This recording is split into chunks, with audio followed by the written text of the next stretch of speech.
which I think means that we're now elderly, like elderly people. Yeah, I think you're a little bit older than me, just taking care of plants. Yeah. I don't know. We embrace it. I don't care. I don't give a fuck. Well, apparently, my wife has been watching Jeopardy with her parents since like the age of 6, so I don't know if it's entirely an elderly thing.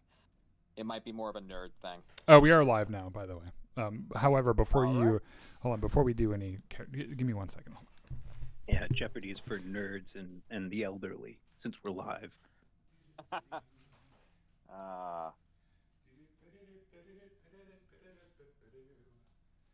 I'm hearing singing in the background. Somebody's having fun. Or they're dying, and that's how they express it, is through song. Is that how you're going to make the next person die, Sean? You're going to make them sing while they like hit themselves to death? Probably. Now that you said it, yes. Oh, they got to hit themselves to the beat at least, though, right? And traumatize Sharky at the same time. Oh, it'll be Sharky doing it. Oh no! Oh no! I'll make him punch himself in the groin while he does that. You don't want to make enemies of a farm boy, buddy. That's all I gotta say. Okay, sorry, I forgot my my Just leave Gungans the and Dragons pilot. notes. Okay, well, everybody, welcome to Gungans and Dragons. We are now officially past the year mark for this campaign and into year 2. We are coming up on episode 50, by the way. And coming up to another landmark episode. Yeah. But before we continue, Daniel, you got stuff goings on? Saturday, I think that is the day. Chris and I will be seeing Fantastic Four, and then there will be a podcast directly to follow that. So, like, go and watch the movie, come and watch our spoiler review, or like wait and then come back and watch it. And then there'll be Battlefront sporadically throughout the day or throughout the week, and that's it.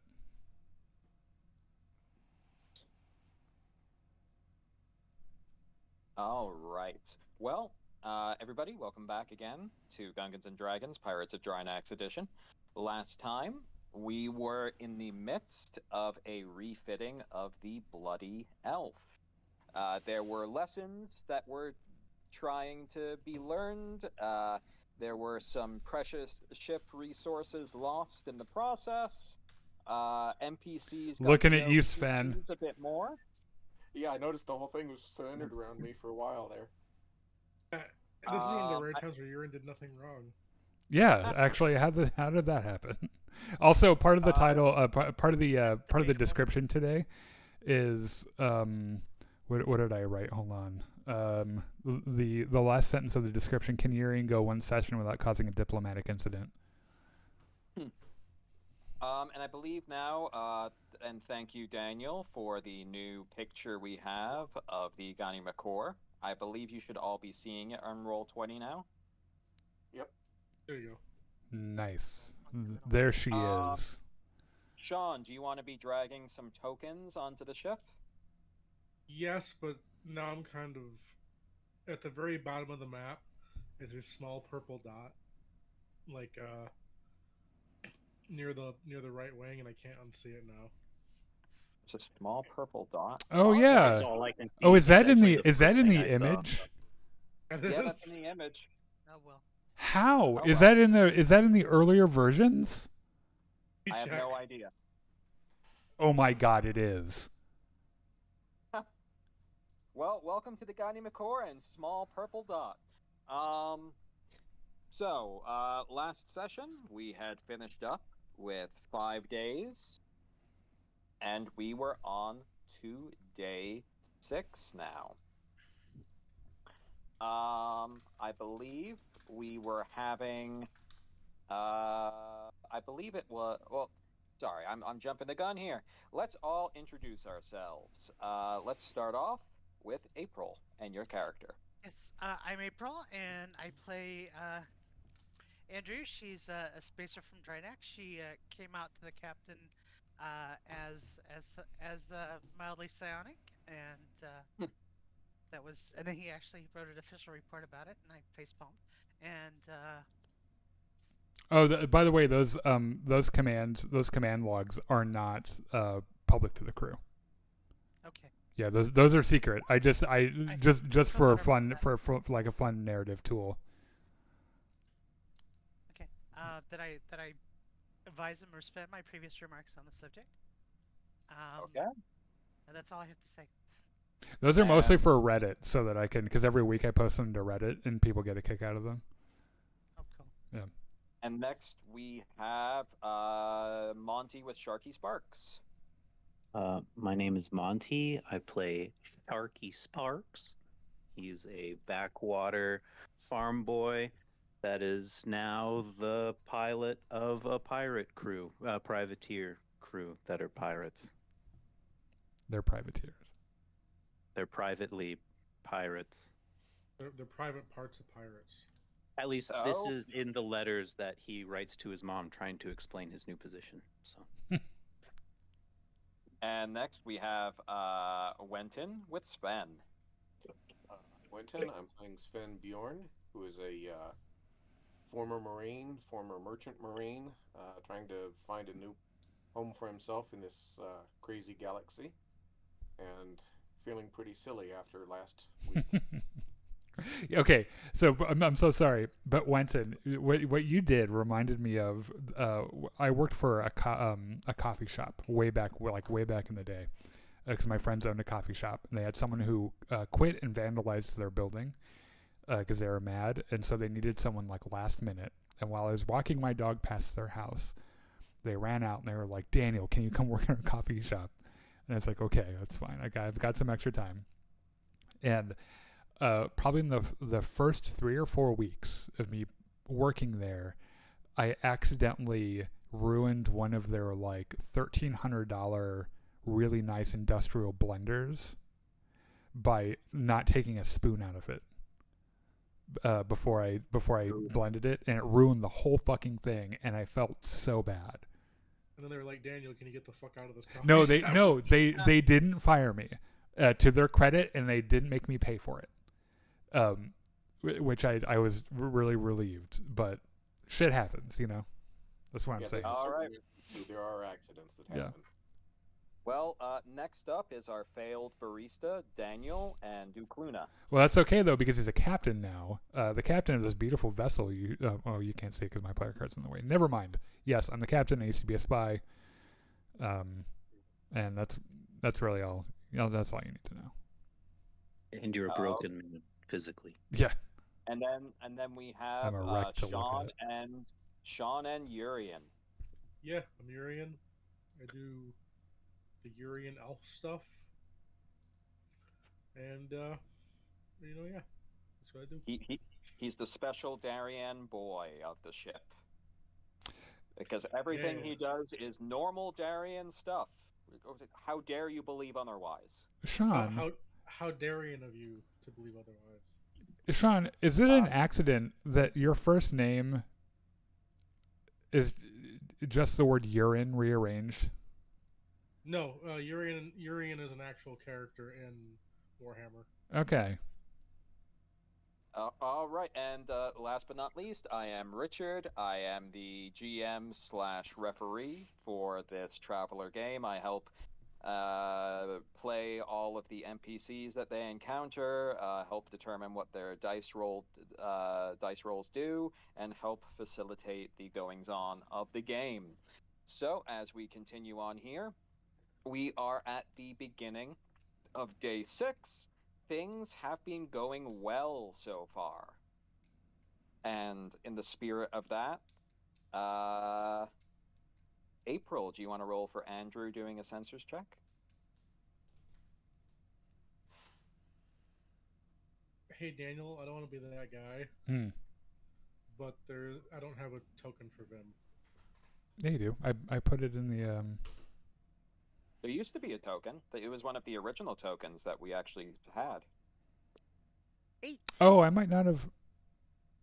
I'll send it to you. Let me check. I don't see him either, but I made one. Hold on, I'll put it in there. I see Vim under characters. Right, I meant a new token. Yeah, like one of the new ones. Hold on. Okay, so you got an 8, and I got an 80 on that.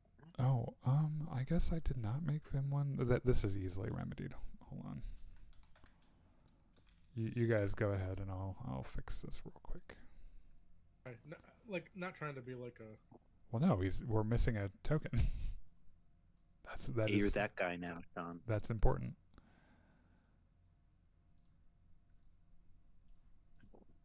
Let me bring up this encounter table. Okay, so Andrew, you're detecting nothing within local space.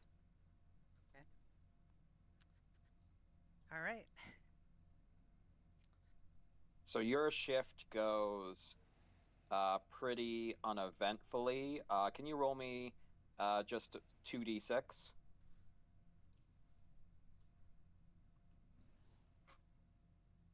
Me or someone else? April.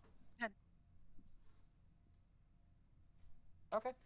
One time during your shift, when you go to use the restroom, you see Vim in the hallway. He seems to be bringing a box down to the next level.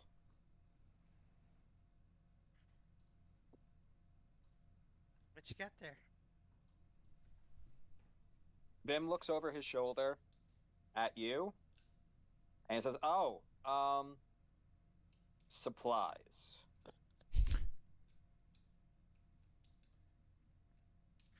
Okay, bye. And then he goes downstairs. This happens in the middle of your shift. Like, how big of a box are we talking about? Enough that he's just kind of barely able to hold it.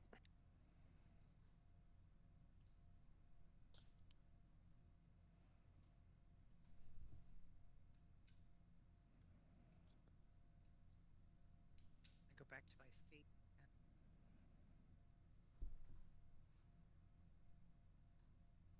Okay. I guess I go back to my seat, continue my shift, and I will talk to him again when he comes to relieve us, I guess.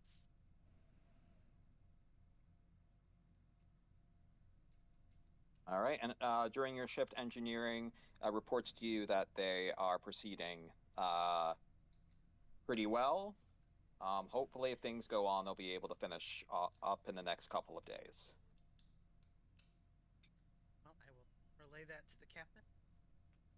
All right, so we are going into the night shift now. Yeah, and I guess Ukluna was awake during the day shift as well, so he would have heard that news, right? That's what I said. I would make if he was not on the bridge to hear it, I will make sure that he does. He was. Okay. All right, and then yeah, the night shift happens. You see Vim come up to the bridge. He gives Ukluna a salute. Captain, you are relieved, sir. I'm here to take over here. Thank God, I need some sleep. Because if I remember, we had a little incident last time. We lost some sleep, right? Yes. A little bit, yeah. Yeah. Did you were you able to get your supplies settled, Vim? He looks back towards Ukluna leaving, and he looks at you, and he actually gives you a little wink. It's like, you'll know soon. Should I be worried? After I kind of slow my leaving, so that the captain leaves. I make a show of gathering my. He shakes his head quickly, and then he just puts his finger to his lips. She just nods and goes back to her room. Okay. Urian, as you're getting up for your shift on your ship, and I guess Sparky is up here too. Vim is trying to contact you. Okay. Do you answer? Yes. Mr. Ricarth, you are just coming online now, correct? Yeah. How you doing, Vim? Good. So if you can keep a close eye on everything now with your sensor sweep and everything, I'd appreciate it greatly. Cool. We'll do. Great. Thank you very much. The Gani McCore out. Oh, hey, you're friends with Okluna, right? Oh, he cut the signal. Oh, okay. They know to drop it as soon as possible now. Okay. It's like, must be going through a tunnel. And then once he cuts the signal, he looks. Who's on the bridge with him right now? I guess I am. Call I Sharky. think Sven is. Okay. Vim points to both of you and says, "Okay, you two, with me." And he goes to leave the bridge. I'm gonna call Sharky as after the call gets dropped. What the fuck is Vim doing? Staging a coup.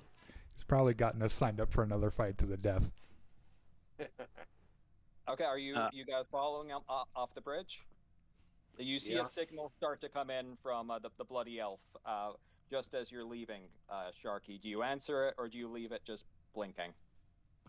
I look at it and I think about answering it because that's my training, but then I realize, the horrors beyond human comprehension that I had to experience a couple of days prior, and I leave it blinking.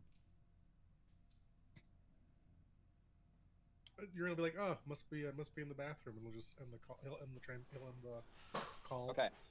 So he brings you guys down to B deck, to the cargo bay. And it's really dark down there. And he looks at you both in the darkness. He's kind of brought out a flashlight, and he points towards two corners, like, "Okay, you two, hide there." And you hear other sounds of like breathing and hush talking in the cargo bay.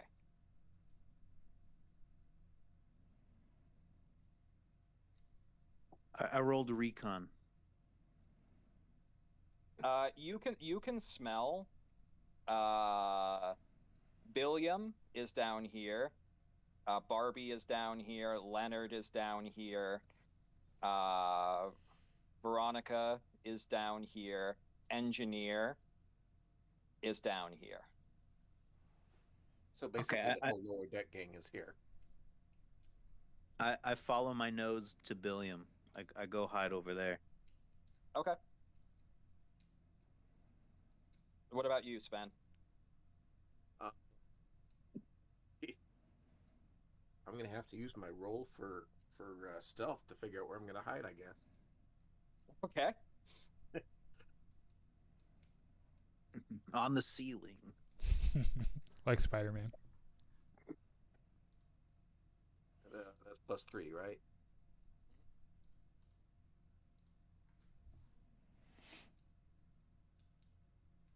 Right, Richard? Yep, that's right. Oh, I'm Okay, hiding. you find a really good hiding space, like right inside the your little grav flyer. He's in the floor. And- Is he in the floorboard of the Airbus? And you narrowly avoid, and you weren't expecting it, but there are a bunch of boxes stacked in the grav flyer, but you managed to not step on any of them. Then, those of you in bed, all of a sudden hear in Vim's voice, "Emergency, emergency, please report to the cargo bay, emergency." I assume this sets off an alarm in the captain's quarters. Yes, you're hearing it through the comms in your quarters. I will get up. Just I'll off game, I'm terribly tempted to yell Sven didn't do it. Andrew, dude, stop it. Andrew goes through suit up.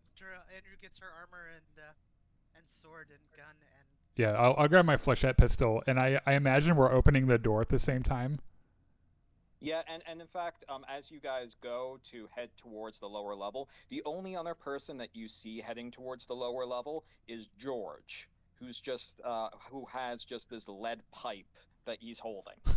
I'm gonna look at Andrew and say, there better not be a fucking fire down there. I don't. Would I hear the emergency in my ship? No, you would not. Okay, so so I won't go then. In the So, darkness, Sharky's going to shoot up and say, "Oh my God, what should we do next? Where's the emergency?" Billiam quickly puts his hand on your shoulder, pushes you down, and says, "Shut up." Oh, okay. This is like a prank. Yeah, so as you head down, George is flying right behind you using his grav belt. And as you head towards the cargo bay and you enter, the usual lights that are on in here are not on at all. As you step in, all of a sudden the lights turn on and half of the crew jumps out. There's a bunch of cracks that go off as streamers fly into the air, and they all yell, "Happy birthday, George!" And Vim comes out with a giant cake in his hands, which is just covered in candles. George floating behind you guys, you hear the thud of his pipe just drop to the floor and his mouth hangs open. Hey, Richard, how old is George? Those of you looking at the cake carefully as you come up can actually read on the top of it, "Happy birthday, George." And then you can see 90th birthday. Can you have him roll a check to see if he dies of a heart attack from the surprise? Sean, don't kill any of my crew like this. He says, "Do not kill it." Yeah, please do not kill her. We need George. Also, I will turn to George and say, I think you have to do a speech now. George kind of like, as people are cheering him on, he goes up to the cake, he looks down at it, and he's like, "How the fuck did you know it was my birthday?"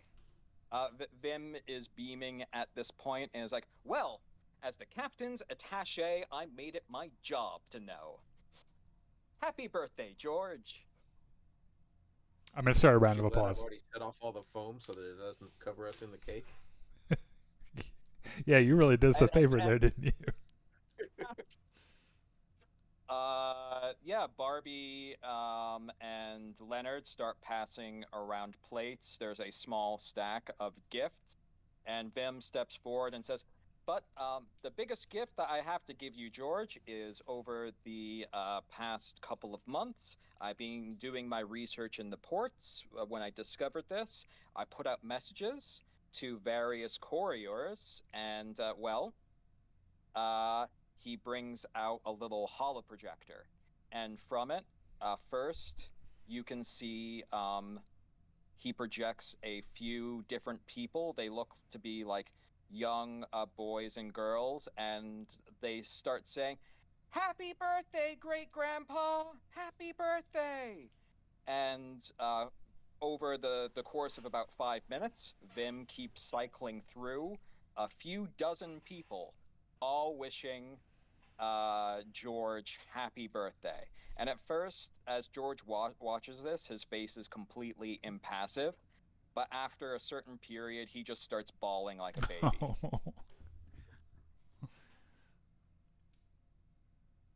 Slems is gonna whisper over. Slem's better. Slem's better not be on this fucking ship right now. Sharky is going to whisper to Billiam, I didn't know he was part Vogger. That's certainly quite the howl, though, isn't it? It's Billiam. I didn't realize he had so much water in him. Well, At a certain point, the messages stop, and just he will kind of hover forward towards Vim, and just with his massive arms, just wraps him around in a hug, and says, "You're a good boy, Vim." oh. At this point, Barbie says, "Okay, well, if you want some booze, we got booze back here, and tunes." And she hits a button, and music starts playing in the cargo bay. Leonard takes out a very fancy-looking knife, and he starts to carve up the cake with the candles still lit, and as he carves up every piece, he brings it forward to George and says, "Well, by Drynaxian tradition, please blow out each slice before we give it out to a guest." And yeah, George will groan, but he won't protest. It would have that many guests. Vim will say to you, "Well, you know, you can have multiple slices of cake. I made a lot." That's a lot of cake. I'll definitely take a piece, and I'll as the pieces go around, I'll make my way over to Vim and tell him that he did a good job. He beams back at you. "Oh, thank you, sir. It was a lot of work to try in the background, but it's surprising how many great-grandchildren he has." I didn't know he had any grandchildren, great grandchildren. I didn't even know he had kids. Yeah, he has 5 ex-wives. Wow. What is he, Space Mormon? Damn. No, Well, ex-wives. not at the same time, I don't think. No, ex-wives. Well, in yeah. any case, good job, Vim. You've made everyone really happy. This is great. I thought it would be a good opportunity for some bonding for the crew. That's a good call, especially this week with as much work as we've had to put into the Bloody Elf. Everyone deserves it. And now, if you excuse me, he looks at Sven and Sharky and says, "Could you two accompany me?" Who is this? This is Vim. Yeah, Yeah. Vim asks. Sure thing, little captain. Just no more dark rooms, please. You're all full of surprises tonight, aren't you?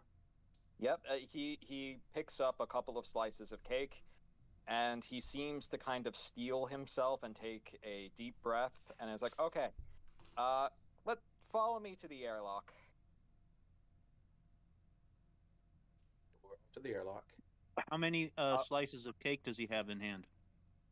He has 2, like one for him and, well, he has two slices of cake, and then he starts to walk over towards the Bloody Elf. Sharky's going to grab 2 more slices of cake and follow. I'll take one more. Okay. Urian, you will get a chime from your bridge, and you see on your screens these 3 walking towards your bridge. Who is it?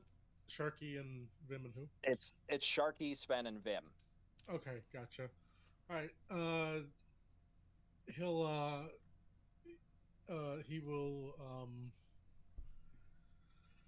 he's gonna hide behind the door, and then he's gonna open it. Okay. Vim will step in and it's like, "Mr. Ricarth, are you here?" Sharky is specifically not stepping in. He says yes. What do you need? He jumps up a bit, but manages to hold on to both slices of cake. He says, right. Well, we are holding a birthday party for George, who has been working on your ship the past 6 days, and I know you are on duty, but I would feel remiss if I was not to bring you a piece of his birthday cake." Oh. And he okay. passes you a plate. After he passes me a plate, Urian's gonna hug Vim. He will awkwardly hold his piece of cake and like pat you on the back twice. He's gonna be like, "Hey, thanks for that. I really appreciate it." And he was like, "Wait, aren't you supposed to get people stuff for their birthdays?" It depends upon their culture. Some of the engineering crew and Barbie, Veronica, and Leonard all chipped in for various different presents, but it's not required. Oh, well, I mean, I feel bad that I didn't get him anything. So, here, hold on a second. He's gonna run into his room and then come back with a skull. and be like, "Hey, Vim gets a little bit pale. As from my research of George, I don't think human remains would be appreciated as a gift. oh, okay. So don't give it to him then." Oh, okay. For a half a second I thought you were gonna go, got it. Run back to your room, bring back a Vogger skull. A non-human skull. This isn't human.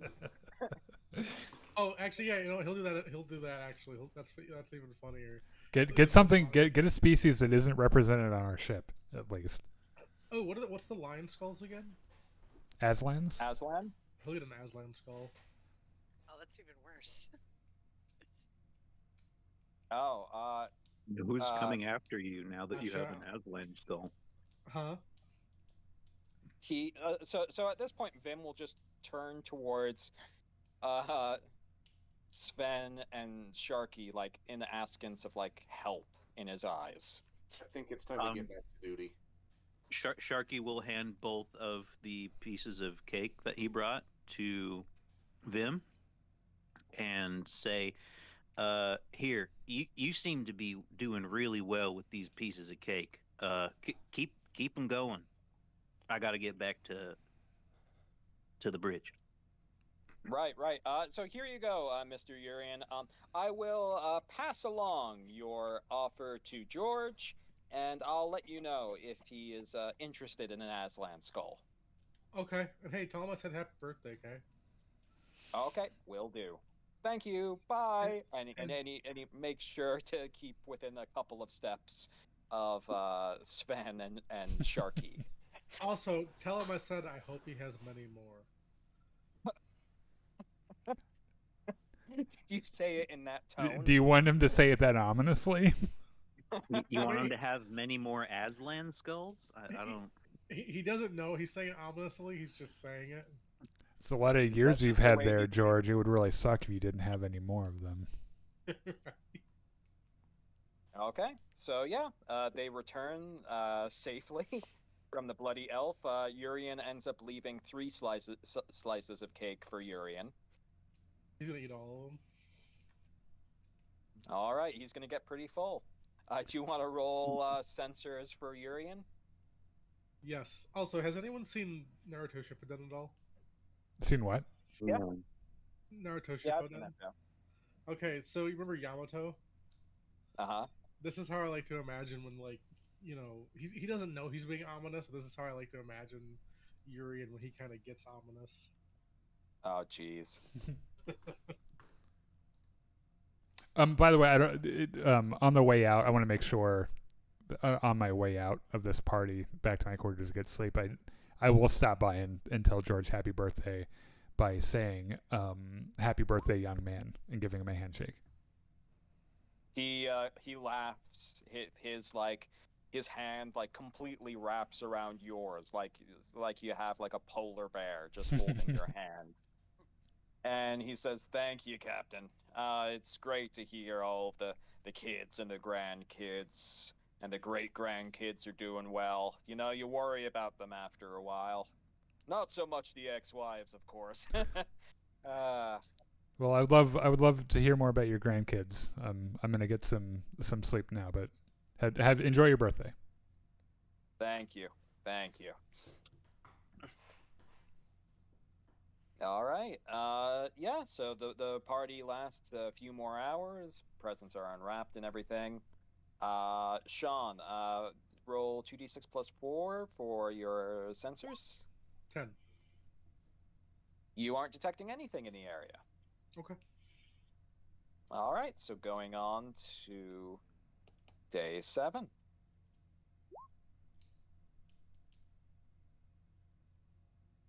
Good.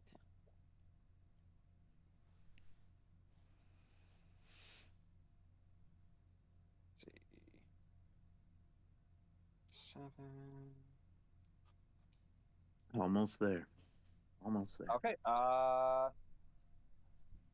Andrew, you can make your roll 2d6 plus 1, I believe. Let's also get a status report from our engineering team.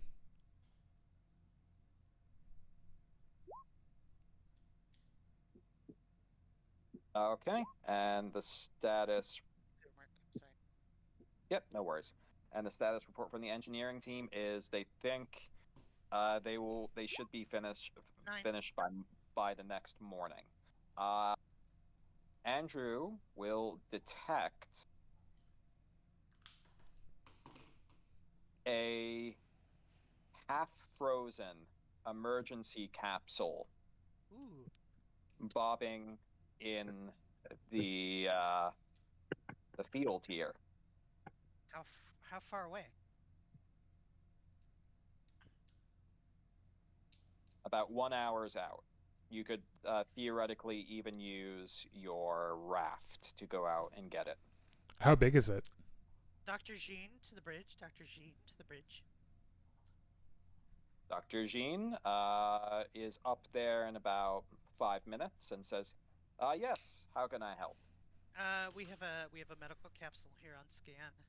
It's about an hour away by air raft. Would you like to should we take a team and retrieve it? Not also including the captain, but Let me take a closer look at your results here, if I may. absolutely, that's why I called you. What is your expert analysis? Interesting. Well, most of these emergency capsules will have medical data on board.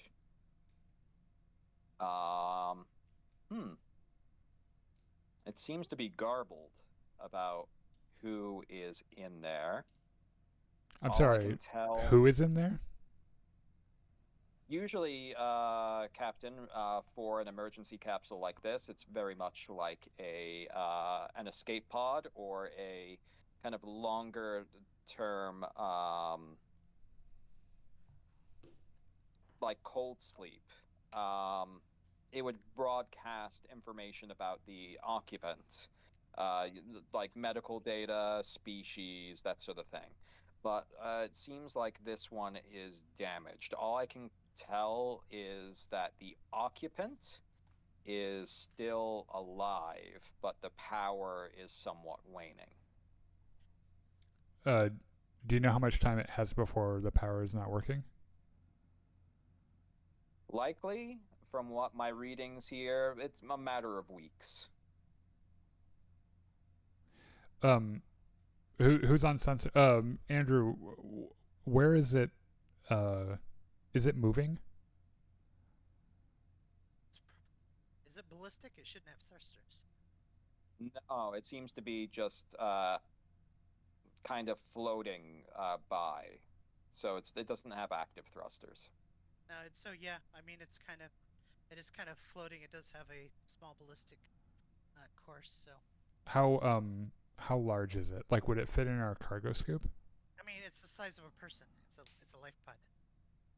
So it should be able to fit in the cargo scoop.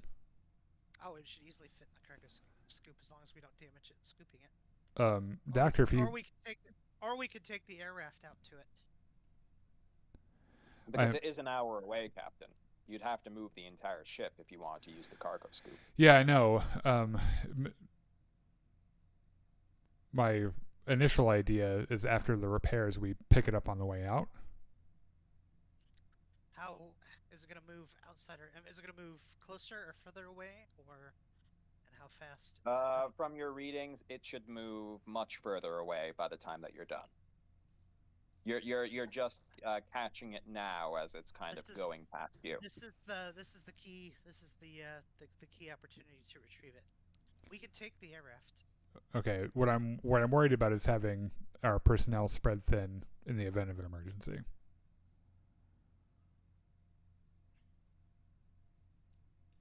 I mean, who would you take with you? Sven is the pilot of the air raft. That'll work. It could just be the two of us if necessary. It's a simple EVA. Simple EVA operation, and he and I are both more than capable of handling it. And then we can we can return the pod to the ship where the doctor can examine it further before making a determination on whether it's safe to open. All right, let's make this quick though. I don't want you guys outside of the ship any longer than you have to be. Agreed. Okay. Would Akluna know that Urian has the life sense thing? Well, we know that someone's in there. Yeah, yeah, he would know because remember last session you had the Darien ship that got like alerted by you using it. That's right. Okay. I just couldn't remember. Sorry. Can you remind me how far away it is again? 5 About an hour. kilometers. Yeah, his life sense goes out to 5 kilometers. Okay. All right. Yeah, make it fast. Okay. So you and Sven will get suited up. While they're getting suited up, I'm gonna call over to Urian. Hey, Urian Captain. will be asleep, but yeah, so I guess it'll ring a few times and then Urian will wake up. Hey, Captain. Good morning. We are. First of all, the repairs or the refit on your ship's going well. We'll probably be done tomorrow morning with it. Nice. We have a salvage operation going on right now, and I need you to be awake and ready to work for the next couple of hours. I know it's not ideal, but yeah, I need you awake. Urian will say, "No, anything for you, Captain," and I mean anything.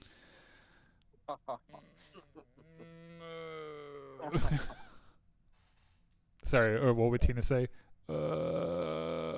Yeah. I will. I'll pretend like I didn't hear the last part, and then I'll hang up. Okay, Huh, so must be under its space tunnel. what's Urian gonna do after hearing this? He'll do what Akluna asked him to do. He'll- He just has to stand by. Yeah. That's all Clint asked him to do. yeah, Yeah, I want him awake just in case something happens. He'll be on standby. Okay, well, yeah, Sven, Andrew, you get geared up to go out onto the your little grav flyer here. I won't have you roll because you both have the vac suit skill, so you know how to put on your own vac suits pretty well at this point. Yeah, so getting onto the air raft. Make a grav flyer roll, and I believe this is Ben that's doing the piloting, right? Yep. So just the straight 2d6, right? Yes. You have a flyer 1. Don't you? Yeah, if you have a score in it, then you get to add it. Okay. And your dex. Yeah, you have flyer 1, so you can go ahead and roll 2d6 plus 1. Okay.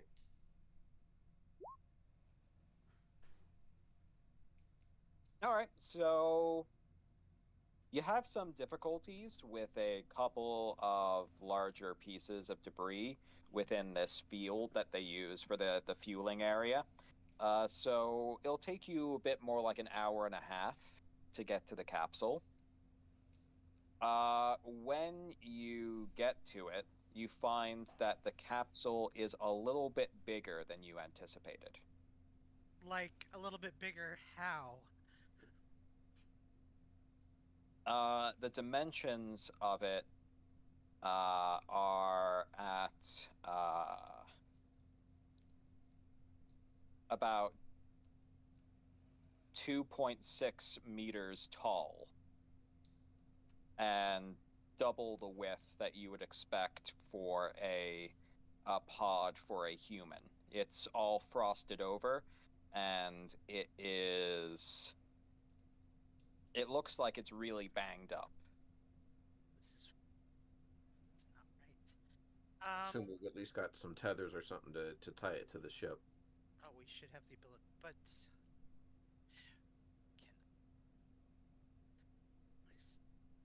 can I try to read it, or am I still not ready? Let's see. So what are you trying to do? Can I do the thing? Can I put my hand on it and try to focus my mind? And can I sense it? Or am I still not ready? Oh, so you want to try to use telepathy? Sure. Or at least life detection. Okay. Hold on a sec. Hold on, we gotta cue up the Force theme music.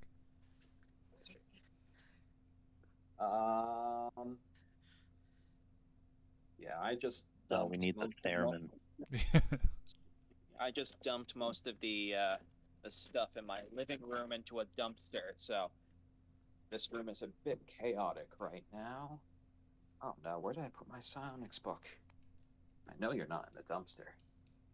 I have the base book, but Yes, it would be in the base book. Actually, let me look up the base book on my phone now. Okay. so I just want to do life detection.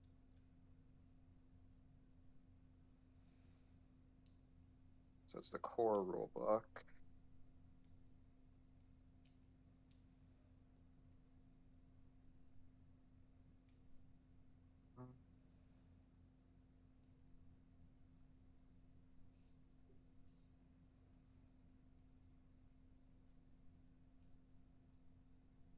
There we go.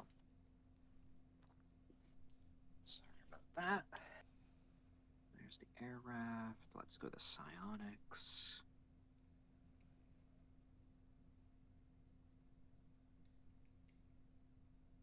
So you are, what psionic power are you attempting? Life detection. So life detection? Because through the sensors, you already confirmed that there is life in here. Okay. Well, let's see. What can I do here? There's also, no, mind link is only if the other person generally is. I mean, it's not going to have any. I mean, but life detection would tell me the nature or. Yeah, Can I read it can. surface thoughts? And there's also read surface thoughts. Can I read it surface thoughts if it's asleep, if it's frozen? I mean, at that point, it might be just kind of dreams. And then there's also probe, though that's pretty difficult. It's probably outside my abilities. That would use up almost all of your psionic. Yeah, that would use up most of your psionic points. Well, I don't want to do that. Okay, I mean, can I? Yeah, I mean, I was just more like, what is in there type thing. So that would be more life detection. So this is going to be 2d6 minus 1.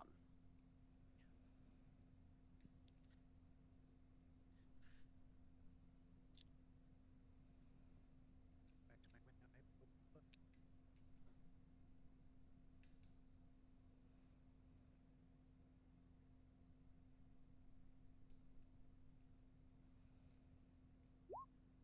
Four. Just enough. So, I'm gonna have to get you to do a separate roll. Let me look at your skills. All right, this is going to be based on your education. So roll me 2d6.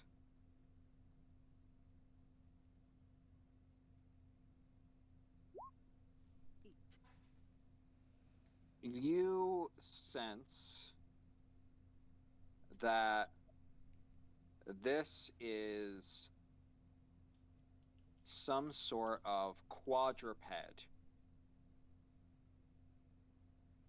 alien softened that is in here.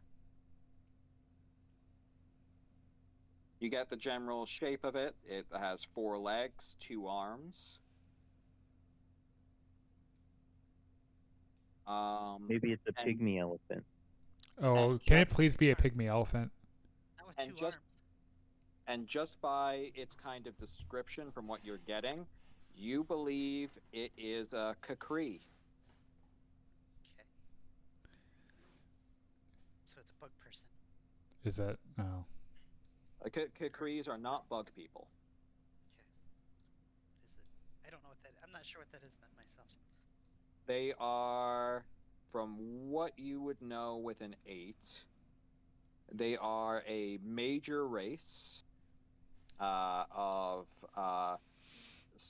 Centauroid persuasion.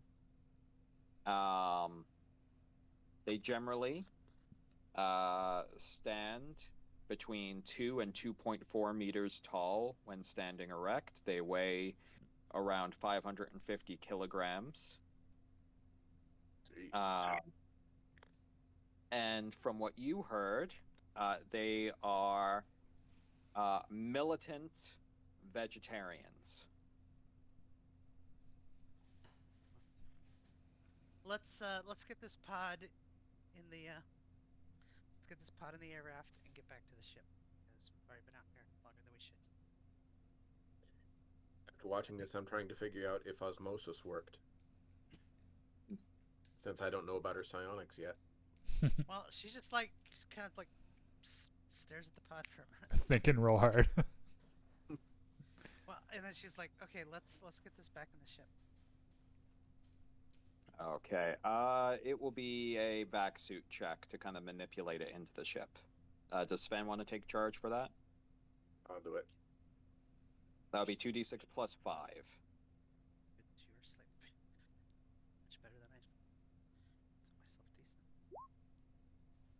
Oh yeah, you put perfectly, put down 3 of the chairs and put it so it's like laying next to you guys, and strap it in immaculately.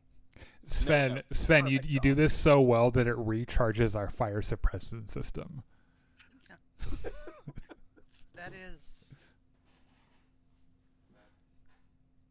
You hear a little moan of pleasure from the ship. Oh yeah. And now roll your grab flyer, so it's 2d6 plus 1.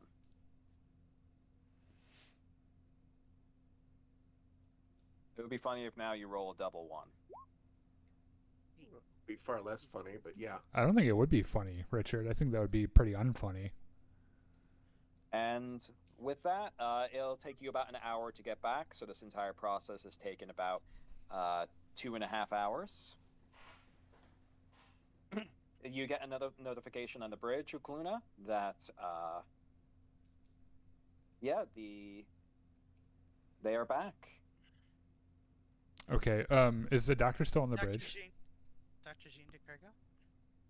Dr. Jean will head down to the cargo bay. Are you going to follow him, Ukluna? Well, yeah. Was he on the bridge in the first place?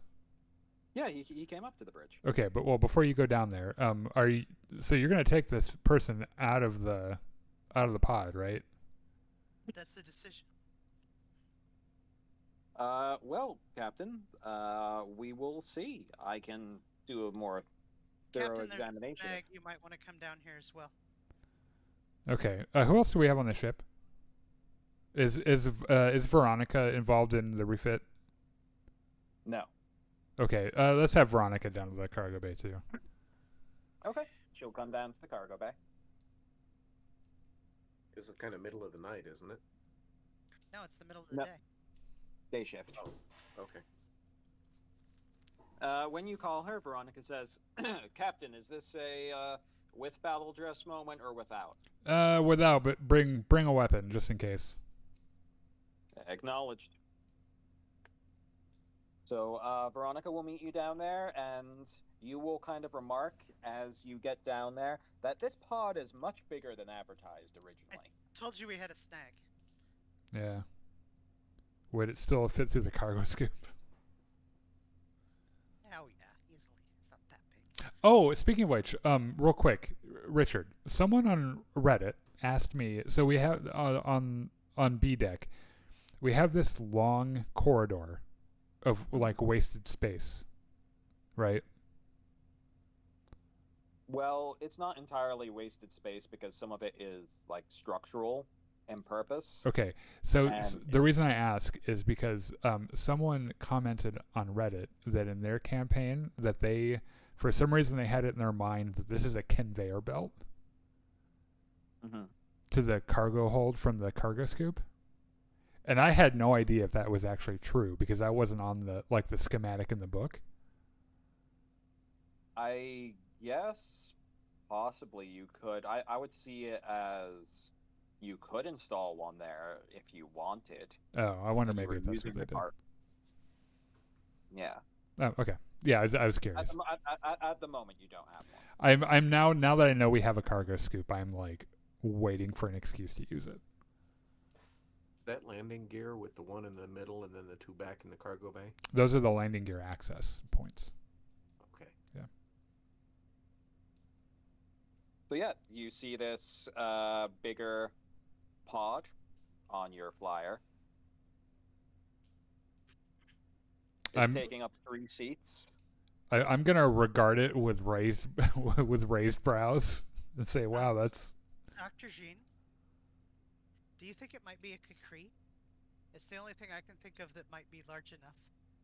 He grows pale. What do you mean a Kukri?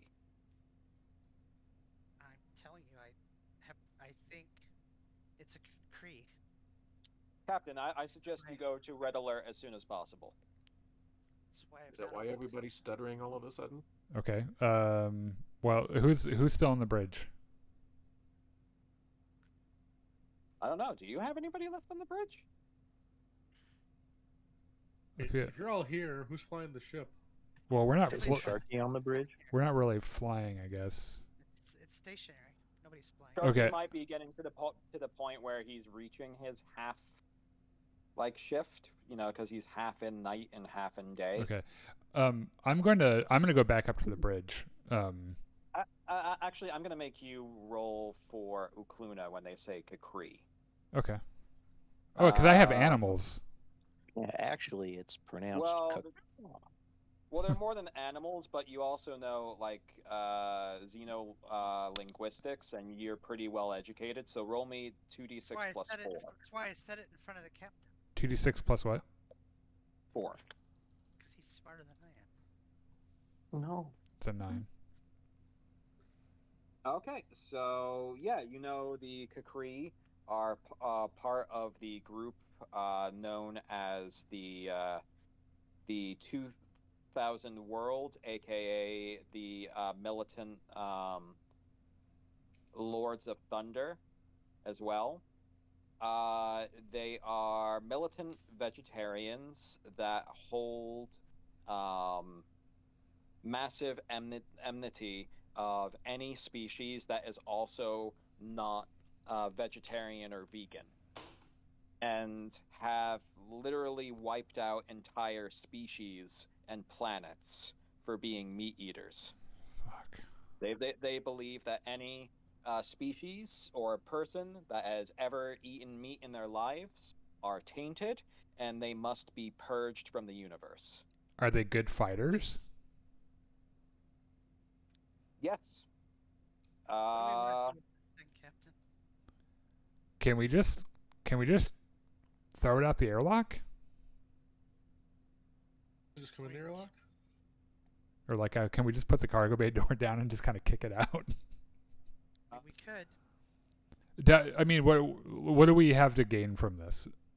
From having this on board? Dr. Jean says to you, Captain, Kukri are extreme monophobes. They harbor a near suicidal fear of being alone. It's very unusual to find a single occupant within a pod like this. That's why I suggested going into Red Alert, because I thought there might be other Kukri in the area. Okay, well, let's go ahead and go to Condition Red. We're going to need to call over to Krish and tell him what's going on as well. What is your suggestion with the pod? I have taken oaths to do no harm. I can attempt to stabilize the pod and to keep the occupant alive while remaining unconscious. I mean, if we could keep him on ice, that would be great. And keep him on this ship? I could attempt to do that. Okay. I don't know. What do you want to do it? To what end? We drop him off somewhere? We treat his injuries and try to get him not to kill us because we ate a steak last night? Well, in my from my understanding, the 2,000 worlds are quite a distance from the Trojan Reach. The question is, what is it doing out here, and what does that mean? Exactly. I think that's the bigger problem right now. The one that we found versus the ones that we didn't. Will it be okay here for the time being? Like, this thing isn't just going to spring open and it's not going to jump out in the next bit. We said we had a few weeks. Okay, I'm going back up to the bridge. I have, and when I get up there, I'm gonna call over to Urian, who should still be awake. Okay, so Urian, you're getting a call. Oh, hey, Captain. Hi. Can you do as extended of a sensor sweep as you were capable of doing of the area? Sure. I'll do that right now. Okay, and then let's go ahead and get Krish on the phone as well. Is everything okay, Captain? Well, we might have a developing situation over here. I'm not really sure yet. Do you want me to get in my armor just in case? Yes. Okay, I'll do the sensor sweep and I'll get in my armor. Okay. So, yeah. 14. Scanning. You found a lot of debris and whatnot in the field, but you don't detect anything unusual at the moment from your sensors. Okay, I'll let him know that, and then I'll go get my suit. You get an answer from Krish. I'll fill him in about the pod and its occupant. When you say Kakri, his eyes will kind of widen in his transmission and say, "Oh, fuck me, Captain Kakri." Yeah. We're discussing options now. There was a fear that there might be some of them in the area. There's some of them in the area. I suggest we get the fuck out of here because they fly around in massive fleets, Captain. I mean, What? sorry, Admiral. You got me nervous here. That's okay. You should run your own sensor sweep, but our sensor sweep doesn't show anything at the moment. To be honest, if you two aren't showing anything, I don't want to light up my ship as well, because that will possibly make us a target. They will not negotiate if they find us here. Okay. Captain, Kakri do not take prisoners, especially not Vogger or human prisoners. I've heard tales maybe a few times of some amongst your people called vegans who have attempted to make contact, but then they tend to get slaughtered once they're discovered to have also been milk drinkers. There's an irony there. Of their mother's milk. Apparently, they consider it akin to drinking the blood of one of their own species. Great. Okay. Well, you are aware of the situation.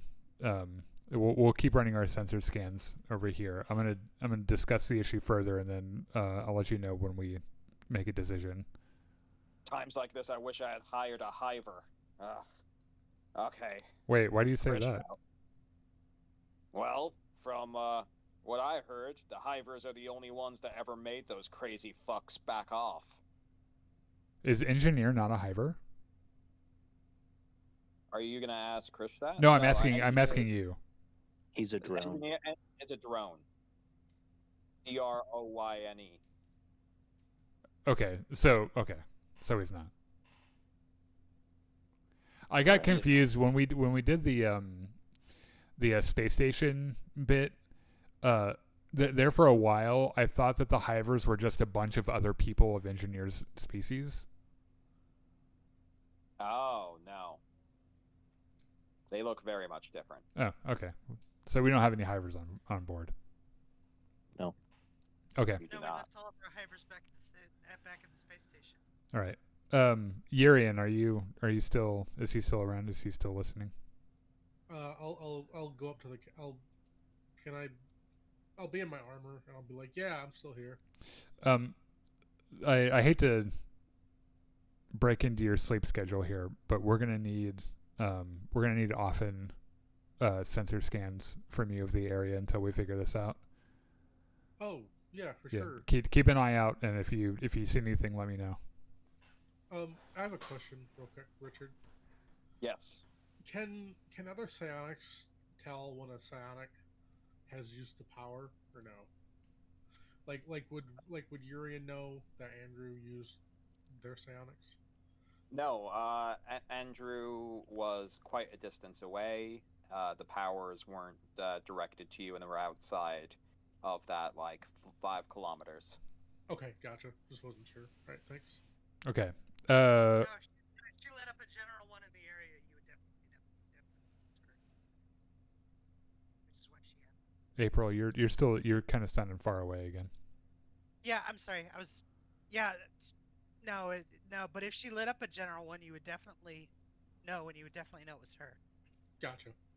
Okay. Which is why she hasn't.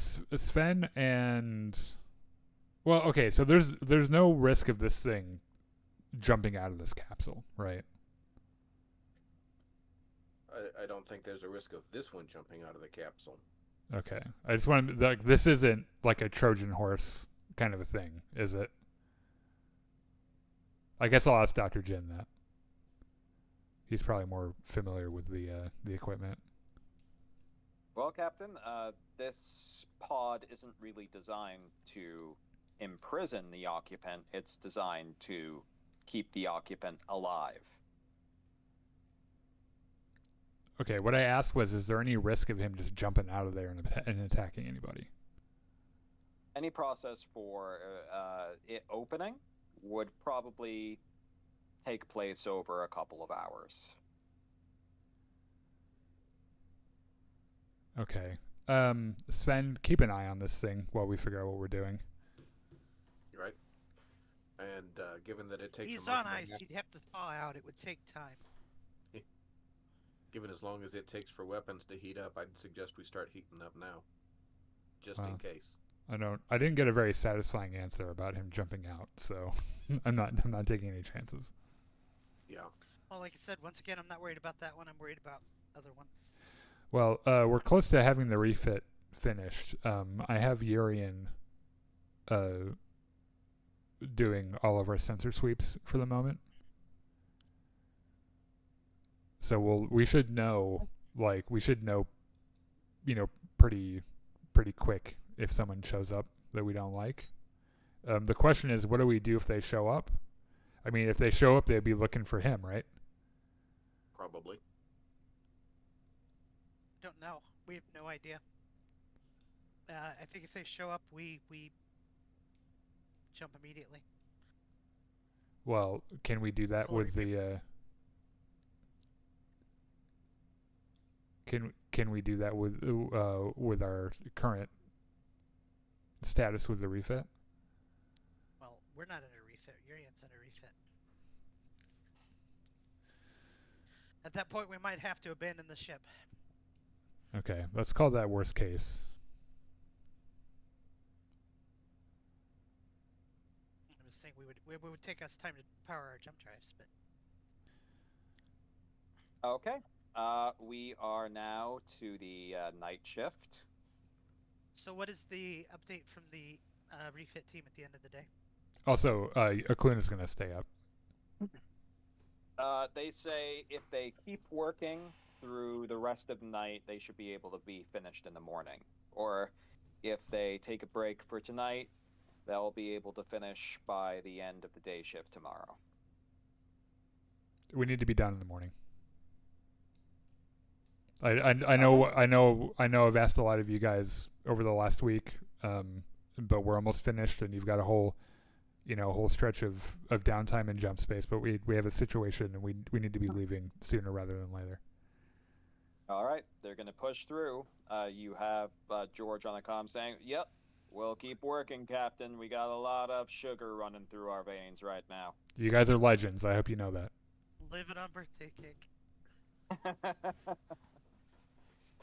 Okay, Urian. It's as Vim gets on to his captain duties on the Ganymakor as he relieves. No. Akuna, you- Sorry, Akuna's staying up. Okay. Make your sensor roll. Alright. I can't believe I rolled a 99. 11. At first, there's nothing on your sensors. But then Second? you detect sudden jump signatures. First 1, then 2, then 6, then 12, then 24. I'm gonna. And with that roll, you are able to detect that these are third Imperium vessels, a mix of cruisers, 2 battleships, and a whole mess of patrol boats. It's the fuzz. Okay, I'm gonna. I'm going. They appear not to have detected you or the Ganymakor yet, but literally at the distance that you have now, you have minutes to act. Yeah, you we're are the only one that knows this before you tell anybody else. If I use comms, will they detect us? I Possibly. mean, we're like wired together. You could literally just start running down the hallway through the airlock and run up to the Ganymakor, but that would also take minutes as well. I could teleport. You could. This would be an emergency that would be justifiable. Yeah, I think he'll teleport to where Cluna is. Okay. You're going to teleport to the bridge of the Ganymakor. Yes. So that is going to be 2d6 plus 1. Okay. 5. Oh, shit. Uh-oh. Missed it by that much. Hold on. Let me see. You had your suit on. Thank goodness. Yeah. You had, actually, definitely, thank goodness that you had your suit on. Okay. Be in space and just pointing towards the ships. Hopefully you're in space pointing towards the ships.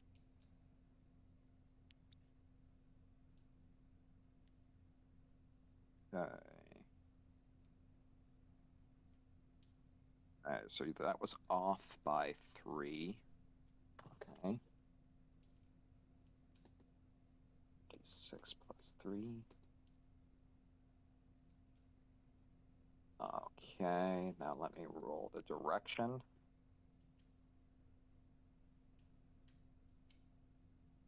Okay. You are now floating in space, right above the Ganymakor's bridge. Okay, I'm gonna knock on the windows. Do we have windows? yeah, we have a viewport. You do have a viewport. You will hear a slow thump, thump, thump on your viewport. Do we see him just floating out there? So Sharky, Sven, Vim, and Ukluna will look up to see Urian just kind of floating outside. I'm gonna give him the universal sign for what the fuck.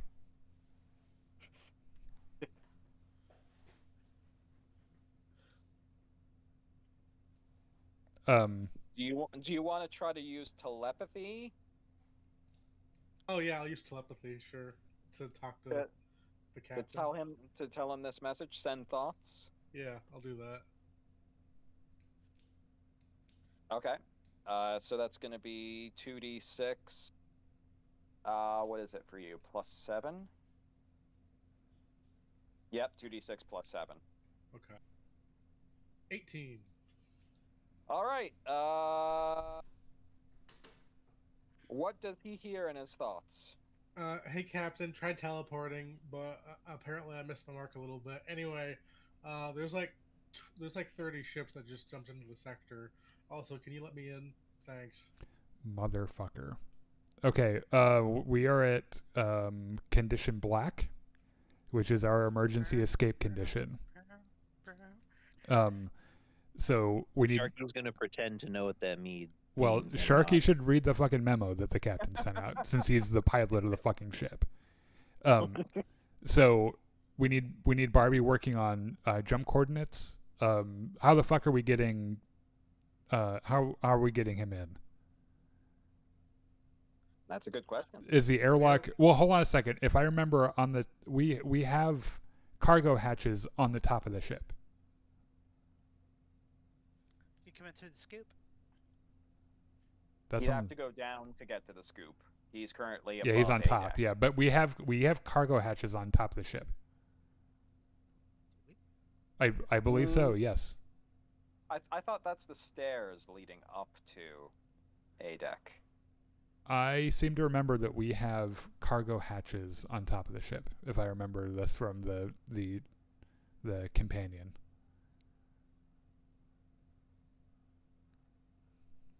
So I thought these two were kind of to get up and down stairs.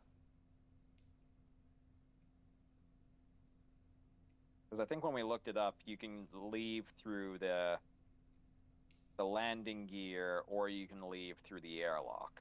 That's on V deck.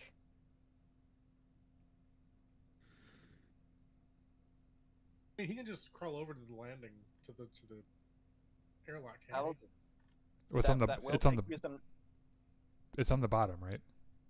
It's on the bottom, yeah. So that will take you some time. Okay. Also, our engineering staff is on the Bloody Elf, right? Yes. Okay. I need to recall them to the ship as well. Okay, so you're. Which sending should have messages over to happened. them? That should have happened for our condition black anyway. I'm just saying. Okay, so you're gonna be getting messages from them. Urian, I'm gonna need you to roll me your vac suit skill, which is a 0, but because of your suit, it's gonna be 2d6 plus 2. 10. Okay, it's gonna take you.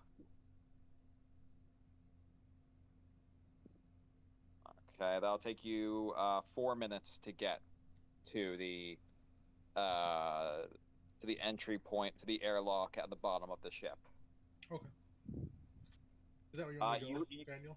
You're getting a call from Billiam saying, Captain, we're not fully done with everything here on Wait, the Bloody Elf. It's not going to be. Well, he can attempt the jumps here, but well, let's just say we don't have all the finer details nailed down. Chances of something catastrophic happening.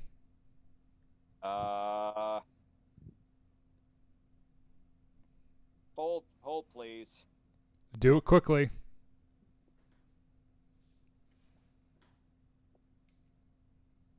All right, a couple minutes later.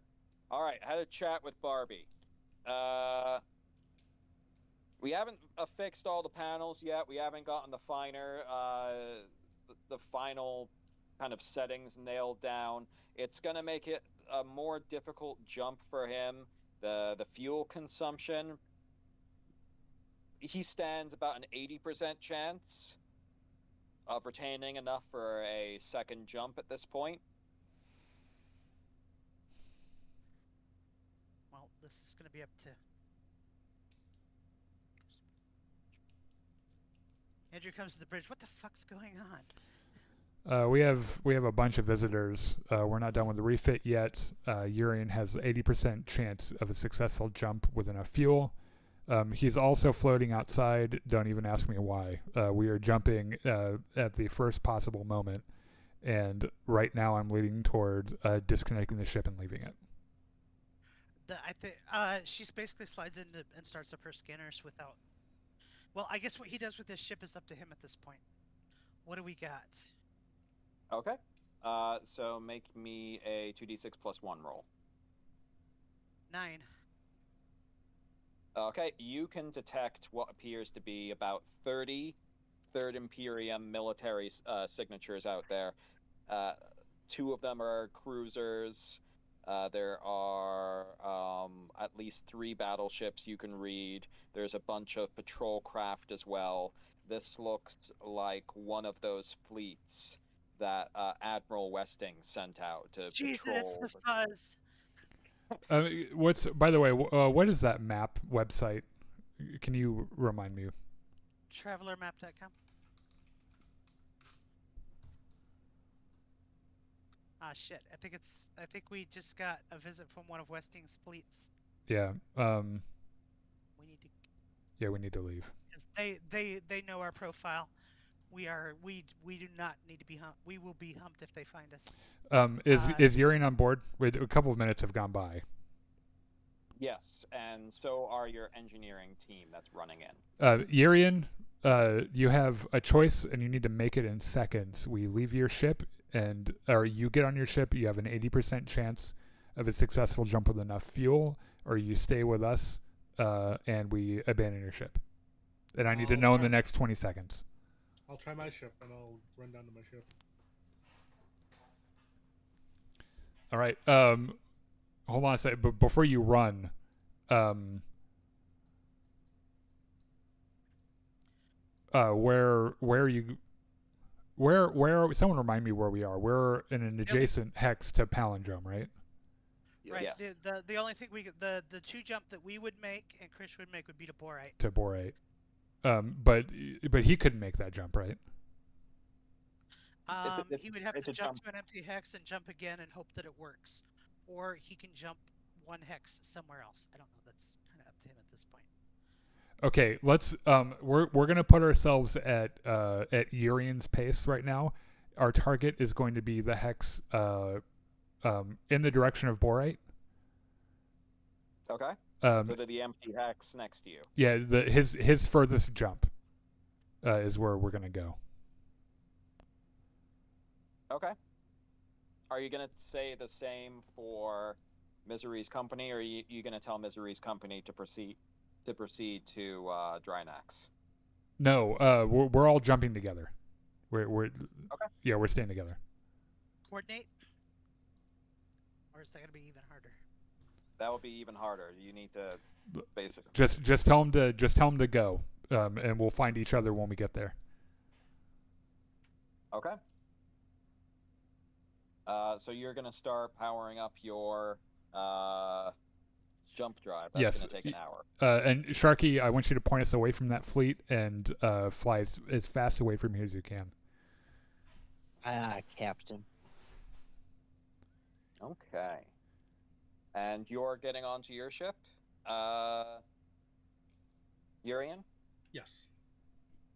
As you are coming on and you're passing by all of the engineers coming on to the Gani Makor, can you make me a recon roll? So that's going to be for you 2d6. Oh, -1. 4. Okay. Yeah, they seem to be, holding a bunch of tools and everything as they come aboard, but nothing that seems out of the ordinary to you. Okay. Did someone steal a skull? Can't imagine. Is anybody else in the cargo bay to witness them coming on board? Well, Sven's down there. He's Yeah, I'm playing guard duty over the thing. Okay, you can roll recon. I think Veronica's down there too. No, -3, Veronica probably went to right? a turret the second we went to condition black. At least she better have. Yeah, so she's on a turret right now. So your recon roll for Sven would be 2d6 -3. Oh God. Yeah, they seem just to be carrying tools aboard.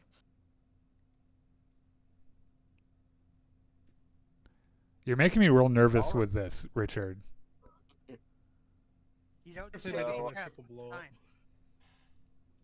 So yeah, Sharky, Who's making the navigation roll for Sharky through this pirate refueling Oh, area? shit. I forgot about that. I rolled a 10, by the way. I did my part of this, Captain. You can't be mad at me. Who is our backup navigator? Me, right? Can he make the navigational calculations and send it to us? He's currently having his own. Yeah, it would be harder for him, but he can try to. Do you have navigation? I don't think we Urian have. doesn't have navigation. Yeah, but with his suit in the ship, though, right? With that, yeah, your ship's computer. So with using your ship's computer, you could do 2d6 plus 4. If you're also doing the Ganyma cores at the same time, this is going to turn from a regular check to a hard check. Well, could I just do them separately? I mean, time is of the matter, so you'll just be doubling the time if you do that. I mean, we're already running. So we have an hour before we can even jump, right?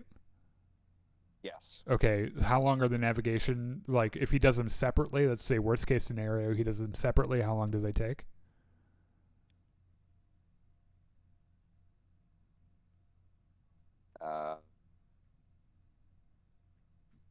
About 7 minutes Okay, and per making the calculation, so 14 So- minutes total. all right, so 14 minutes, and we're already running like a bat out of hell away, right? Well, yes, this navigation is just so you don't run into anything while you're running. I understand, but what I'm saying is that we're putting distance between us and the fleet, and also we can't jump immediately anyway, so it isn't going to kill us if he fails it and he has to do them separately. Because we can't jump anyway. Okay, so are you having the ships go before you chart a path? Pretty much have to. Wait, I don't understand the question. There are multiple you are basically like in a field of debris right now that the pirate's fuel stash is hidden here in deep space. Yes. A navigational roll would basically chart your path through this safely. So basically it makes the piloting roll harder or easier if you use this. Like, there are potential dangers of just flying through it blind. Right, but I think what he's asking, though, is, like, if we have an hour to do this, I might as Don't well do have them an hour. Well, separately. yeah, you have an hour for a jump. We're but talking also- about two separate issues. We're talking about Yeah. flying through the debris field and also jumping. So Yeah. This brings me back to our original question. Who is our backup navigator? What backup navigator? Who were we using I don't to think you navigate have- before? Johnny McCoy, weren't we? No, like So after yeah, he Misery's died. Last Oh, I last don't time know. the Misery's Company did it, and then the time before that, Urian did it. So again, I say, what backup navigator? Okay. Who is what is our navigation? Do we have anyone on the NPC crew that has that ability, Richard? You do have Barbie, but she's going to be busy trying to get your astrogation data together right now. Okay, so no, we don't. Nope. At the moment, you have no backup navigator. Okay, Urian, get us a safe course through the or at least as safe a course as you can through the debris field. After we've started running, get us some good calculations out of here for a jump. Okay. For both of us, or just for your ship right now? For both of them, Well, Barbie will be doing your calculation for the jump. right? But don't we need? We don't need a navigation roll for the jump. Navigation is just for flying in real space. Oh. The astrogation is for the jump. Okay, so yeah, so we're back to the. I wish you had said that before. I was confused. Do it for both of us, Yeah, do it for both of us. Okay. So this would be 2d6 plus 4 for you, Sean, and this is a hard check. in hard, I have to get a 10, right? Yes. Okay. 11. Okay, you successfully plot a course for both ships at the same time. Okay, Misery's company also plots a course. Is there, Urian, can you do a sensor scan and tell me if there's anything in the debris field that is explosive? Like catastrophically explosive. Sure. There most certainly is. There's lots and lots and lots of hydrogen fuel. 8. Yep, there's lots and lots and lots of hydrogen fuel, and you spot a couple of containers that look like they're supposed to be containers of hydrogen fuel, but you believe are actual proximity mines instead. Okay, I'll let him know that. Okay. How far do we have to be away from it before it does damage to us?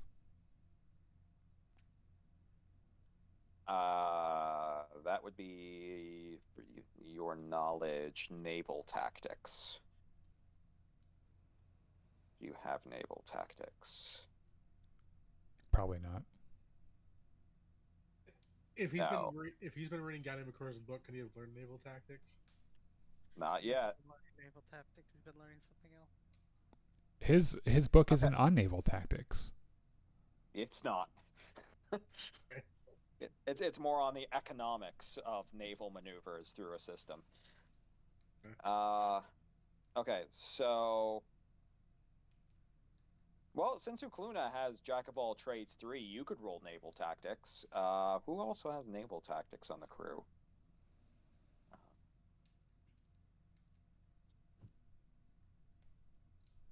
Let's see. Vim? Sounds like some random shit he would have. Leonard has tactics, so he could roll tactics 0. Yes, Leonard could. Oh, yeah, technically, yeah, because Ukluna has military tactics 1, you can roll naval tactics 0. What's the roll for that then? 2d6 plus 2. We'll do this based off your education. 11. Okay. Basically, if you are within 10 kilometers of one of these mines, it could probably do significant damage to your ship. And remind me what the hold on a second. I remember having a big conversation about this before.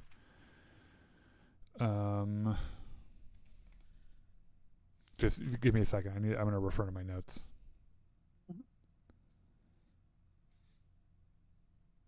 So our minimum effective range for the particle barbette is 50 kilometers, right? 50,000 kilometers. Oh. Yeah, okay. And how far away before we're not seriously damaged by exploding things? Well, from those mines specifically, 10 kilometers. So, like, you have to get into close distance for the close distance range band to be damaged by one of the mines. Basically, those. What if everything else explodes, though? If the entire field starts exploding? Yeah. It would be real bad. It would be a chain reaction. It would be. Roll me again, 2d6 plus 2.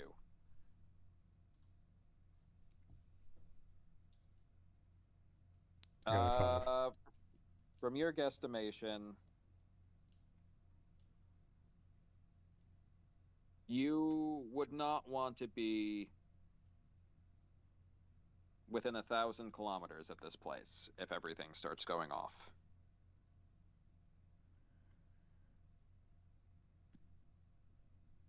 Okay. So we're traveling now, right? Yes. Are you going full speed? Yes, we're going full speed, and I want the gunners to have a train on those proximity mines. And then if I could get updates on our distance from the field. Okay, it's going to take you time to get through the field. Let me just see. Has there been any response from the fleet yet? Let me just roll for that. Just probably watching them on sensors.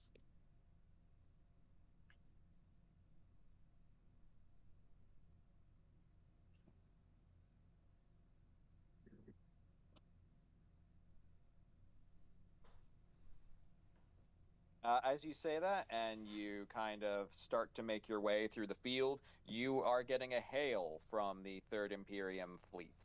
On screen. You see a man dressed in a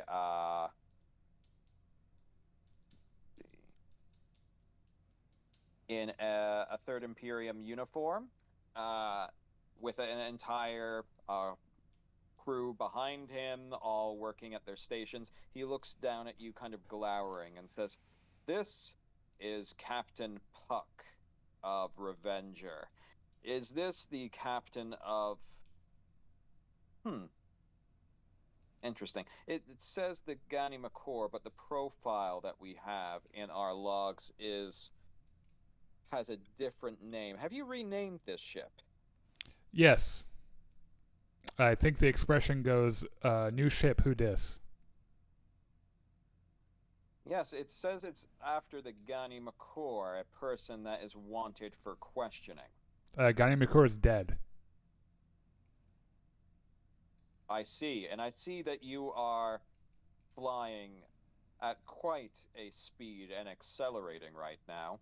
I would like you to cut your engines, please, and have an inspection team come aboard. We have heard of pirate activity within this area. Sorry, can't do that. Can't or won't. Pick. I see. Sorry, you came in here kind of hot. You have a lot of ships with you. We were on our way out anyway.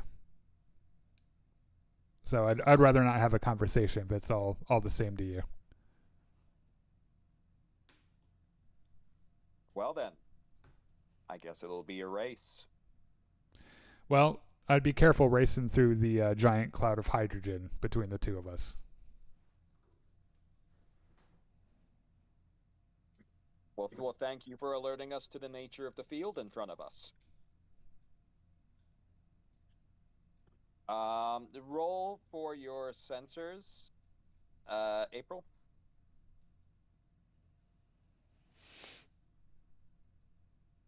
Yes. Let me bring my screen. It's going to take you about half an hour, Daniel, to traverse the field at full speed. Okay. The entire field itself is comprised over about 50,000 kilometers of space. Glad we fixed those engines, Captain. Yeah, no shit. Okay, 2d6 plus 1. As the conversation ends, the entire fleet kind of breaks apart. There's a few patrol ships that head straight towards you, but the rest are taking a wider berth around the field, kind of trying to cut you guys off in the pincer formation. I was, by the way, I mentioned the field because I was hoping they would take a longer way around to avoid it. Some of them seem to be doing that. Some are racing right through. All right. Well, let's hope this ship is faster. Well, we've got a good head start.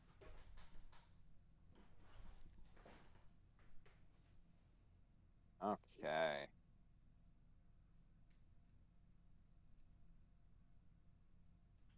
You are getting hailed as you go along, but I imagine you're ignoring them. No, well, is it from the fleet? Yes. I'll answer it. Please identify yourself, Captain of the Gani Makor. This is Akluna Inks. Okay. Have you guys decided to surrender yet? Ukluna Enks, formerly of the Third Imperium. intelligence forces, are you not? In a former life, yeah, I used to be. Please be aware that you are conducting activities that are contrary to the values of the Third Imperium. I will note that in my log. Any sort of pension or benefits that you have from the Third Imperium might be withheld from you at this point. I'm gonna take a moment and make a face and say, was I getting a pension? No.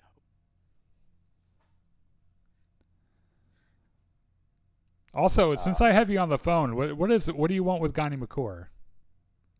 Or what did you want? I mean, he died. He died at the hands of Maria. What's her name? Maria Exploding Hand. Oh, yeah, exploding.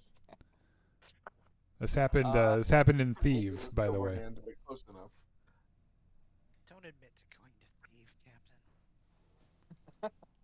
I mean, where Too if their problem with us is that we've gone to Thief, like if that's the biggest problem we have right now, I would be relieved. Okay. He is in suspicion of being a participant in piracy. Well, okay, well, that wouldn't really surprise me, but he's dead. Sorry.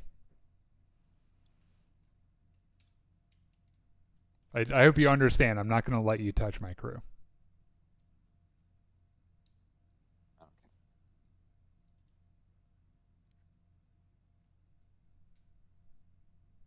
Let's see. Acknowledged. Who are the other occupants of your crew, Captain Ukluna Anks? There's Rubber Ducky. There's your mom. Okay, I didn't say that out loud. I'm gonna think for a second and say I don't think we're that far in this relationship yet. Why don't you tell me a little bit more about you?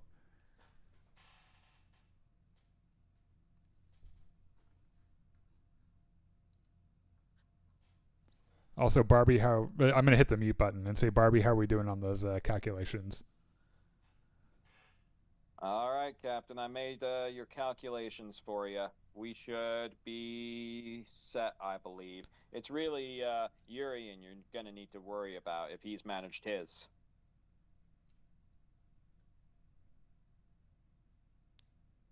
Did he manage his? What do I need to roll? 2d6 plus 6 or plus 4? Plus 4. 4? Okay. 14. Easy. Yeah, you managed it Okay. easy. Billiam, we're gonna need that jump drive on as soon as we can get it. Captain, it's been warming up for the past few minutes. It's going to take a little bit more time. Right. Everything you can, everything you can think of to get that thing spun up faster, please. If you can hit it with a wrench. Do not hit it with Will a- do.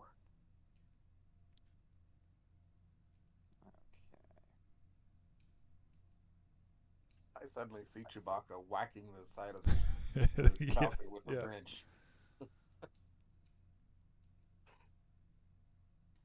All right, so Billiam's working. Sharky, you're flying around bits and pieces of like debris, old ships, and just these big containers of like hydrogen, and you can feel the engine is just kind of like at full speed underneath. You could feel this kind of familiar thrum of the ship as it feels like a living thing. You're probably pretty happy that you do have a actual navigational data in front of you.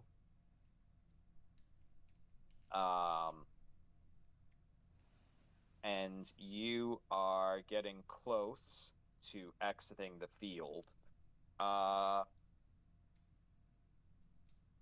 Andrew, you are getting an alert that you are being pinged by a targeting sensor right now. From hold on.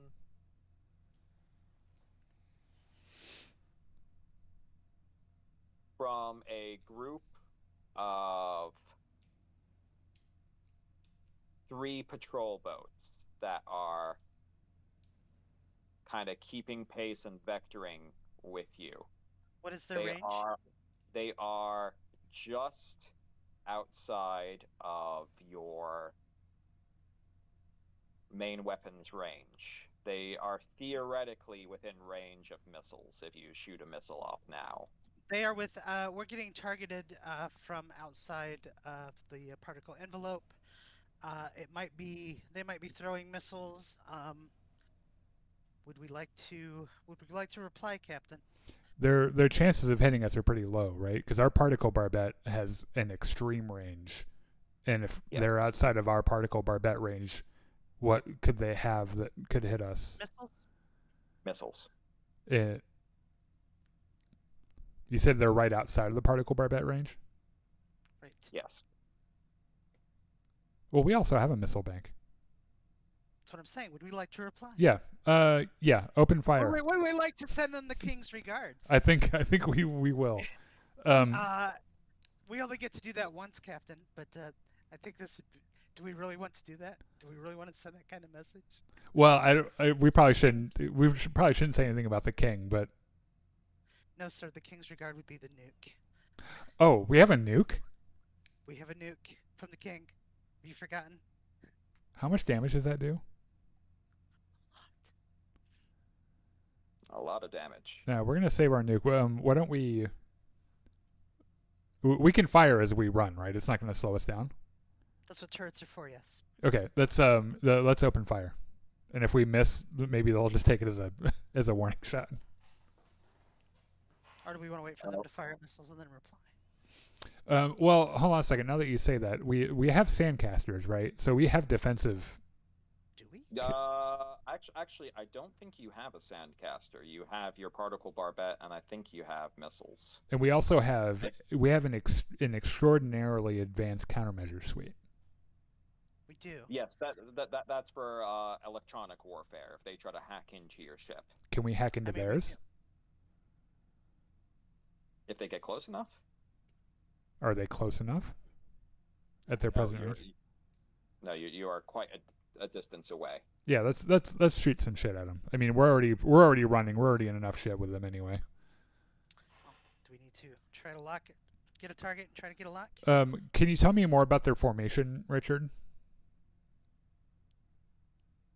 Okay. So the patrol boats.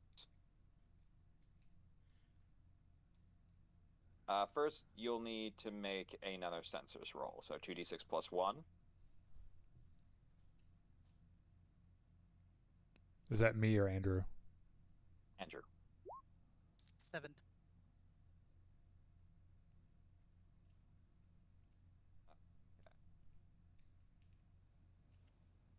If you want, you can ask Urian to help you with this to make it a bit of an easier check. Yeah. I wish he was on the ship with us. There for a second, I was really hoping that Urian would be like, "Oh, just ditch the ship, let's go," and then we'd have our new sensors and comms guy with us. 2d6 plus 4 for Urian. 11. All right, you can detect that the 3 ships have positioned themselves so they are each 20 kilometers away from each other. You can also detect that each one has now launched 3 missiles each. All appear to be targeting the Ganima core. Interestingly enough, from your sensor reading and looking at the angle, they are actually just going after the Ganima core. So you think your stealth coatings for your ship have actually worked, and they haven't detected your ship yet. Oh, interesting. Goodbye, everybody else. No, I'm just kidding. Thanks for the refit, suckers. But if you want, you can tell them that the missiles should reach the Ganima core in a little under 17 minutes from now, which will be about 4 minutes before they exit the field. I'll let them know. And then could I run it as like can I run it as like an encrypted, not encrypted, but like an undetectable transmission? You can attempt to. Okay. This would be a comms check for you. Okay. What do I have for comms? Okay, so this Good. would be You have good comms.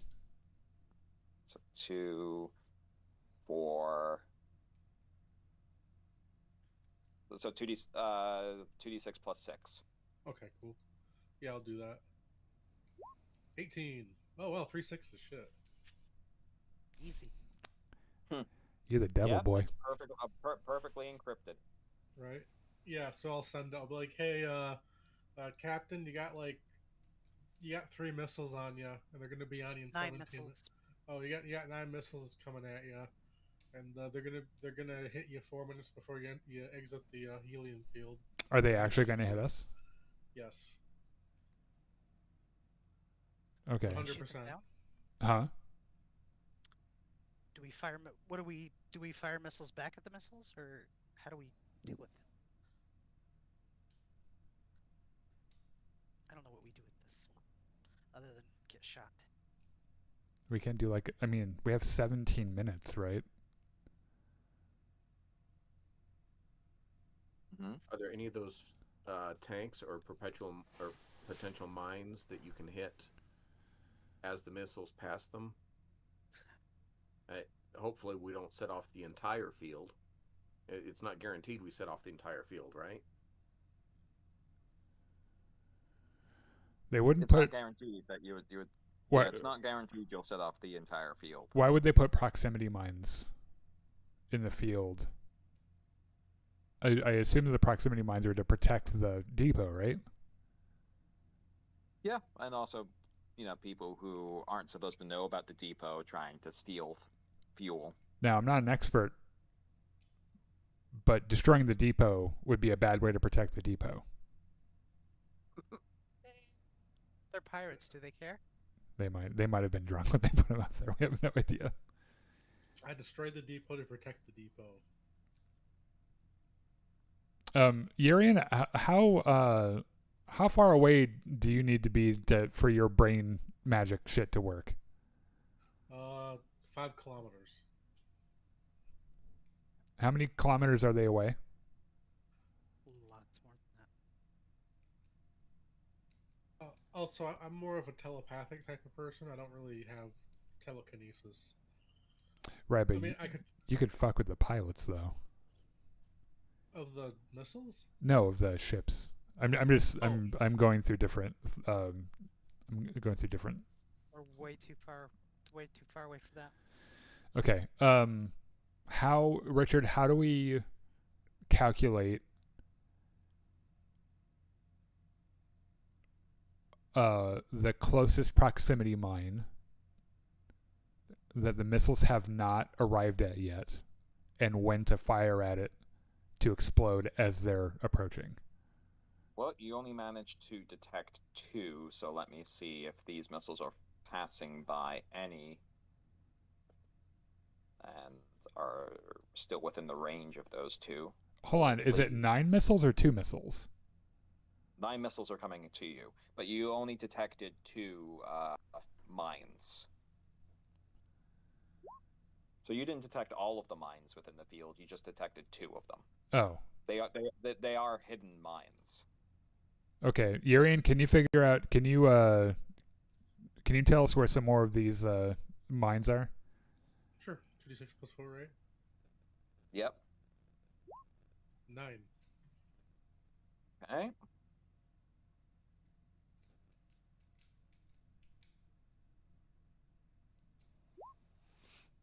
Okay, you've spotted 3 more mines. Okay. 3 more. That are between us and the missiles? Yes. Right, Richard? So there's 9 of them.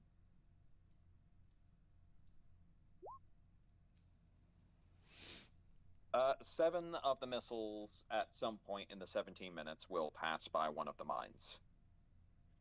I'll let them know that. Do you have an estimate? Can we figure out when they're going to pass by? In 7 minutes. That will be a navigation check on your part. Oh, okay. Yeah, 2d6 plus 4, right? Yep. 11. I'll happen in about 12 minutes. About 12 minutes. Okay. Okay.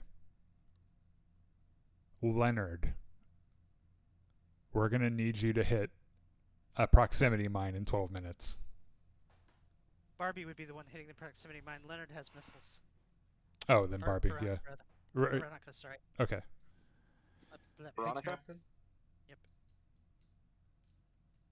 Okay, so Veronica will say, Captain, I will attempt to hit that mine when you ask. What will help you do it? What will make it easier? Remember that we have a murder elf in a different ship that can do pretty good math. Okay, so basically we are kind of in the beginning of a space battle here. What you can do is first roll for initiative here.